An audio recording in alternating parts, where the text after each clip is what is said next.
বিদায়ের বেলাটা আসলে অনেক কষ্টদায়ক। তো আমার গ্রামের বাড়িতে গিয়ে যাওয়ার ভিডিও আমরা এখন ঢাকার উদ্দেশ্যে রওনা দিব।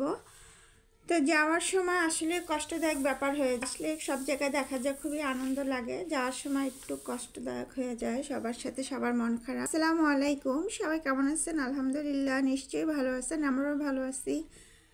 তো দুপুরবেলা এটা হচ্ছে খাওয়া দাওয়ার আয়োজন। এখানে এত কিছু রান্না করছে, সব না হলো 15 থেকে 16টা আইটেম হবে। এত কিছু আমি বলতেও পারবো না। সেটা হচ্ছে সাথে টাকি মাছের ভর্তা, এমন কোনো কিছু বাদ নেই।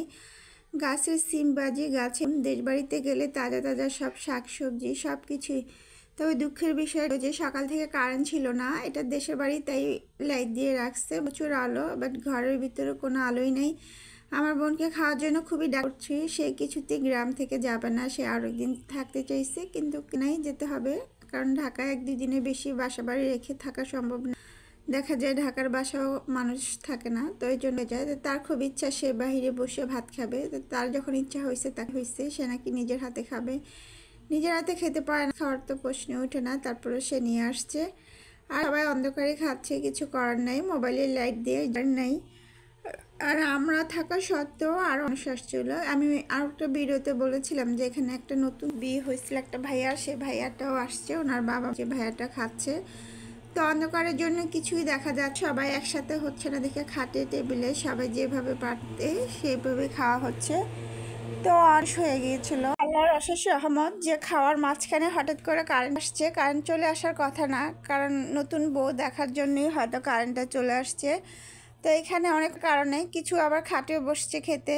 তো দেশবাড়িতে হয়তো অনেক মেহমান হলে এভাবে খাওয়ালে, আর সবাই একসাথে, যেহেতু দুপুর টাইম হয়ে গেছে, সবাই একসাথে খাবে। ওরাও হচ্ছে নতুন বউ, ভাইয়াটা বিয়ে করছে, ওনার ওয়াইফ আর উনি। তো এখন কারেন্ট চলে আসছে, কিছুটা দেখা যাচ্ছে। তারপরে ভাইয়া বলতেছিল যে তাকে যেন, তার বউকে যেন ভিডিও না করা হয়, ওনারা ভিডিওর সামনে কেমন আসতে চাচ্ছিল না। তারপর আমি একটু করে ফেলছি।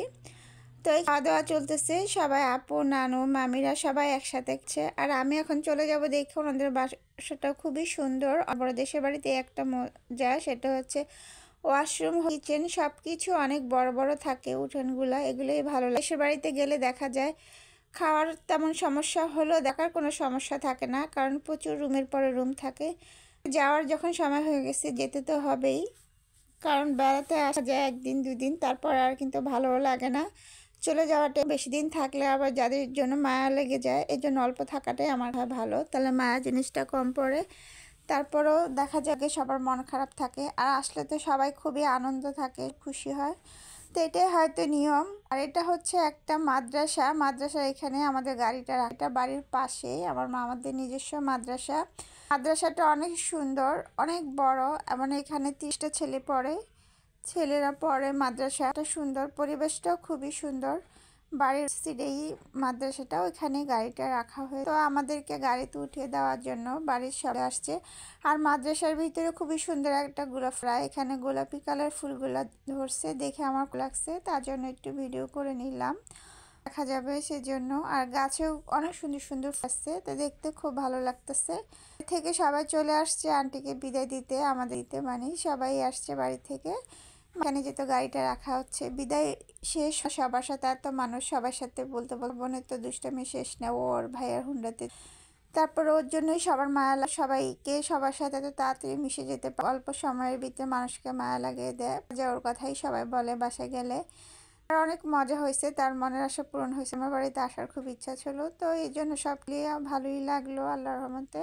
আসমতে একটু মনটা খারাপ হয়, তারপর কিছু করার নাই, যেতে হবে। বিদায় নিয়ে হচ্ছে না, এত মানুষ একজন করে বলতে এখানে অনেক লেট হয়ে গেছে, তাই এটা এখন ছেড়ে দিয়েছে। তো আমার ভিডিওটা অবশ্যই কমেন্ট করে কমেন্ট বক্সে বলবেন। এটাতে ঢাকা যাওয়ার পথে, সামনের ব্লগ আরও আসতেছে। সবাই সে পর্যন্ত আল্লাহ হাফেজ।